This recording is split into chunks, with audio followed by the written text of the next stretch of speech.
It's truly a surprise party with each episode of Atlanta. You never know which direction they're going to take us in this dirty South multiverse. Normal is redefined, and weird is truly the religion of the masses. Born to Die focuses on the reality of what hip hop looks like in the modern era, the impact of the new wave of artists that are less focused on creating unique innovations and more on riding established or rehashed trends that saturate all our social media timelines on a daily basis. We also see Earn and Paper Boi are searching for purpose outside of what they've already established for themselves. Let's talk about it.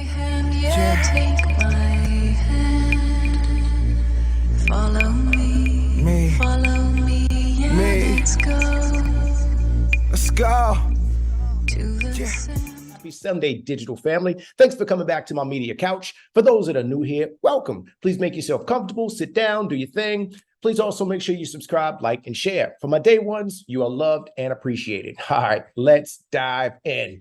The writers always keep it really interesting when putting together these scenarios with these characters that we see. For the third episode, they're mostly focused on Paper Boi, but we also get to hang out with Earn in his space as well. And I'd say it's an even split, but I do feel like most of the focus is on Al. Since we were reintroduced to the crew overseas, we've seen that Paper Boi has been pretty successful as a rapper. The difference in attitude and affluence is very clear. And when we look back on how they were living in the last two seasons, now everything is definitely gravy. The money seems to be flowing, but now Paper Boi is really looking for what's next for him in terms of going forward. The creators do a fantastic job with covering the artistic life cycle and where Paper Boi is within that cycle. Every creative goes through these stages. You know, you kind of start with being the new jazz, to go back to a former episode, that's high demand and everybody wants to kind of see you. You're the latest trend or you're the latest thing that moves the needle. If you continue to be successful, you then become an established artist that has a positive track record and is anticipated and respected and looked at as an OG in the game. Then you kind of fall off. That's the fall off that kind of begins to occur where you aren't as recognizable as you were before, you know, to the newer generations of fans, and your impact begins to eventually kind of wane.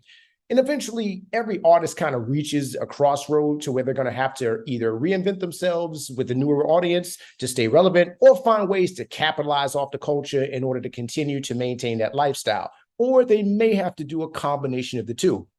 In this episode, Al is reminded of his status within that lifestyle when he's approached by the father of a young rapper that's looking for Al to mentor his son and help him gain relevance in the rap game, kind of do it like him, show him how to rock how he rocks. And initially, he's uninterested, but then he's kind of made of a significant cash incentive and decides he wants to give that a try.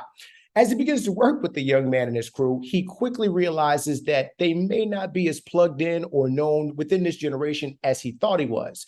This point is further brought home when Al is introduced to some other artists in the game that enlighten him on where he currently sits in that life cycle and kind of begins to show him the most ideal ways for him to be able to survive the inevitable taste shift that's about to occur.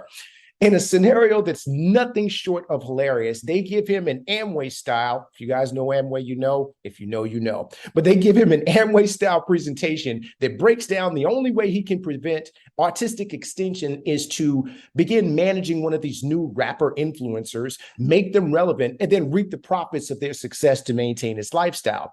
It truly speaks to the current formula that exists in hip hop and music overall. When the latest trend or wave subsides, the artist dies out and another one rises in its place. Thus the title, Born to Die. Fantastic as usual, Atlanta writers. Meanwhile, Earn is also looking for purpose outside of the success he's had by starting his journey as a creative consultant, as we heard about in the last episode.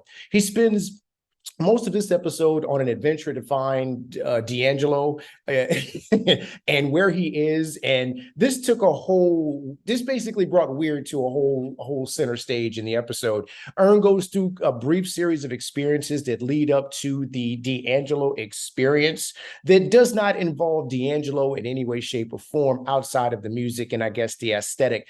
I think that the writers may have been kind of trying to draw a correlation in their own Atlanta way around how the music of today is very disposable, but timeless classics and artists like D'Angelo are sought out and remain relevant long after they've made their musical contributions. With today's music, being in more a moment in time, but then you've got artists like D'Angelo that are considered an experience that lives on long after the song subsides. So not sure if that was their intention, but that's what I got out of it. But anyway, what did you think of this crazy episode? Did you think it was kind of weird like I did, which I do, still entertaining, but weird? Did you have a different take? Did you, what did you like about how they took these characters and where they're going? And, do you like the fact that they're kind of searching for purpose, or do you just want to, see the shenanigans that they get in throughout the city of Atlanta? Anyway, let me know your take, like, subscribe, and share. Be safe, family. Peace.